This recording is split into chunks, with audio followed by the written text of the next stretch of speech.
Bonjour les enfants et bienvenue sur Histoire pour enfants à écouter.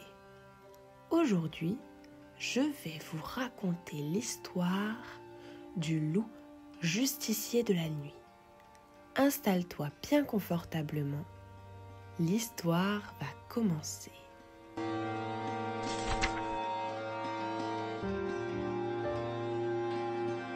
Dans une petite ville entourée de forêts, un garçon nommé Léo menait une vie presque ordinaire.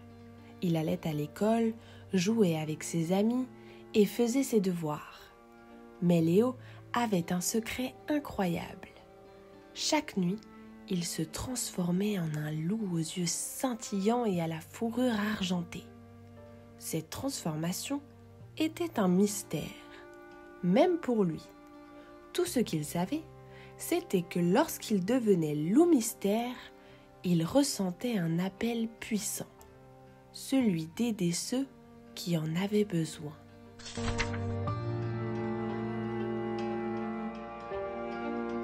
Un matin, en arrivant à l'école, Léo remarqua que son ami Paul était triste. Son cerf-volant préféré avait été emporté par le vent et était coincé au sommet d'un grand arbre. Paul était trop petit pour l'attraper, et même les adultes n'osaient pas grimper. Cette nuit-là, lorsque la pleine lune apparut dans le ciel, Léo sentit sa transformation s'enclencher.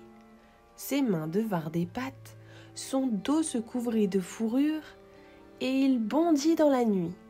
Silencieux comme une ombre, il courut jusqu'à l'arbre où le cerf-volant était coincé. D'un saut puissant, il attrapa le jouet et le redescendit doucement.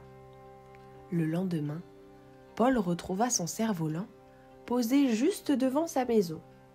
Intrigué, il demanda « Mais qui a bien pu me le ramener ?» Léo haussa les épaules avec un sourire malicieux.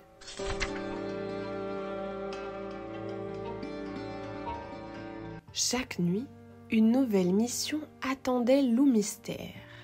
Une fois, il retrouva le cahier d'école de Marie qui était tombé dans le ruisseau. Une autre nuit, il aida Hugo à retrouver son chat perdu dans le parc. Parfois, il ramenait un ballon coincé sur un toit ou remettait en place un vélo tombé au fossé. Mais une nuit, une mission bien plus difficile l'attendait.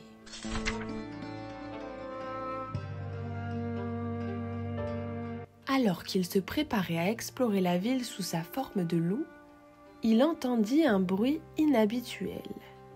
Un pleur discret résonnait dans la cour de l'école. Il s'approcha sur la pointe des pattes et découvrit Emma, une camarade de classe, assise sur les marches, en train d'essuyer ses larmes. Loup mystère ne pouvait pas parler, mais il s'assit doucement près d'elle et laissa échapper un petit gémissement rassurant.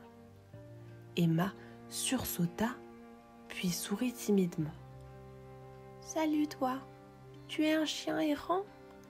demanda-t-elle en caressant sa fourrure. Loup mystère frotta sa tête contre son bras pour la réconforter. « J'ai perdu mon carnet de dessin, » murmura-t-elle. « Je l'avais laissé ici après la récré et maintenant il a disparu. » Loup mystère leva les oreilles et commença à renifler le sol. Il suivit la piste jusqu'à une poubelle près du portail. D'un coup de patte, il fit tomber la poubelle sur le côté et là, coincé sous un sac, était le carnet d'Emma. Elle le récupéra avec enthousiasme. « Merci, tu es vraiment un chien magique. »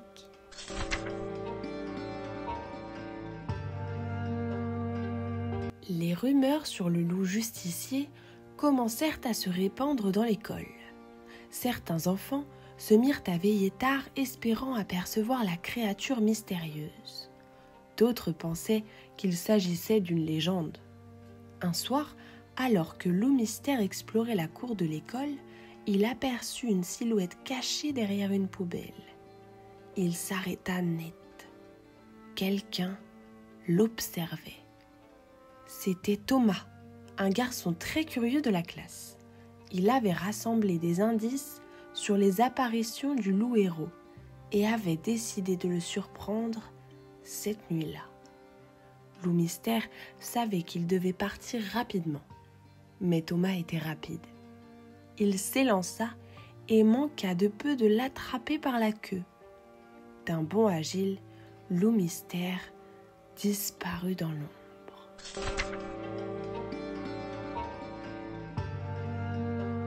Léo comprit que s'il voulait continuer à aider les autres, il devait être encore plus prudent.